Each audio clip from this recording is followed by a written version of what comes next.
303 have called often the fallibilist position. She wants to call into question the notion of the patriarchy, and in so doing, the fallibilist position is, epistemologically, I think I'm right, but I could be wrong. Notice that we will have then this interesting debate that will begin to ensue from a text like Second Sex, which I think is a healthy debate and is an ongoing debate. We would hope that it would be respectful as it is healthy.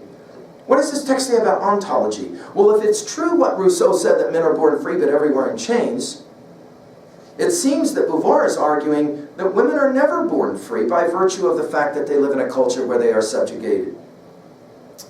Ontologically speaking, then maybe the argument here is women are not born free, women are not free until they are given the opportunities and they choose freedom. Psychologically, what does this text say? Well, no question, fear, anxiety, the need for security often will lead to a form of slavery, and in this case, there has to be a certain kind of courage to fight against the powers that be. Sociologically, what does this text say? Especially as it relates to justice and injustice. Well, no question, women have felt alienated, she argues, through history, but most of the time unaware of their alienation because they simply adopted or accepted what was for them the status quo. Go back to our comments on Chopin's Story of an Hour. But the real question, it seems sociologically, from a text like this is this one, because Beauvoir and Jean-Paul Sartre kind of proved that it could be the case that men and women could treat each other with respect and thereby coexist. What does this text say about theodicy? Well, I think it's pretty clear that the challenge that Beauvoir is making here is when pain, when suffering happens to a woman because she is a woman, the question can't be, why is this happening to me? Rather, why is this happening for me? Can I learn from this experience? Can I do something with this negative pain, negative experience, the negative suffering? And I think she's arguing that one of the things that can be done is to begin to force a certain kind of view of change. Add 2A messages here. Well, I think one of the clearer messages of this text is we have often, both male and female, been blind to the forces of history, and to that degree, very platonically, there has to be an awakening. It does take courage, another message here, it does take courage to fight against powers that are instantiated. And of course, finally, and I think this is hypercritical to our reading of Beauvoir, there has to be a certain kind of respect for there to be understanding. At 2B, in the rhetorical dimension, notice the simple, the clear, the direct argument, the use of the historical precedent. Go back to our comments on Jefferson's Declaration of Independence. And notice again the calm, almost like academic tone that is employed in this discussion. At 3A, what are the other texts that we're going to relate this conversation to?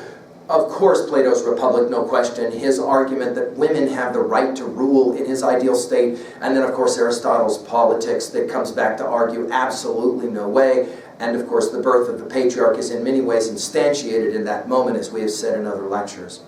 We've mentioned Chaucer's Wife of Bath. I think it's compelling to go back and look again at the Wife of Bath's prologue in Chaucer's Canterbury Tales to see a brilliant attack on the patriarchy, as we have commented in other lectures on that point. We've mentioned Virginia Woolf's Shakespeare's Sister. Put in your notes as well Virginia Woolf's A Room of One's Own, a text that we have as well treated at LearnStrong.net.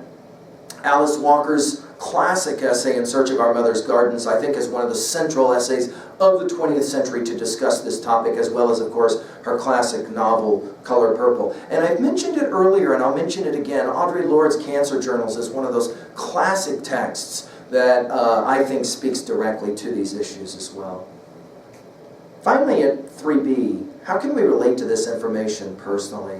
What are your thoughts about the ways in which men and women can be respectful and coexist, each having important roles to play? A number of you following the work, the outstanding work of Jordan Peterson, as he is trying to address some of these issues, and I think in a very respectful fashion, trying to address issues that are clearly very pertinent right now. Beauvoir, in many ways, was prophetic about what was coming, and I want to challenge you to think about, is it possible that we can have these kinds of discussions in a respectful way?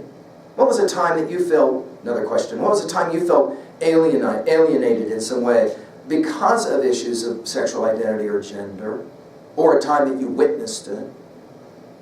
How about this for a question? Do you think that there can be a debate or a discussion that is held respectfully on this topic? It seems to me that Beauvoir would argue we certainly must try, because there has to be a way to coexist, to get along, to live together on the planet, and to make life better for everybody on the planet. Well, this will end our study now of Part 2 and our analysis of justice. We turn in Part 3 in our next lecture to an introductory set of comments on wealth, and then the readings to follow. I hope that this has been information that challenges you. Thank you.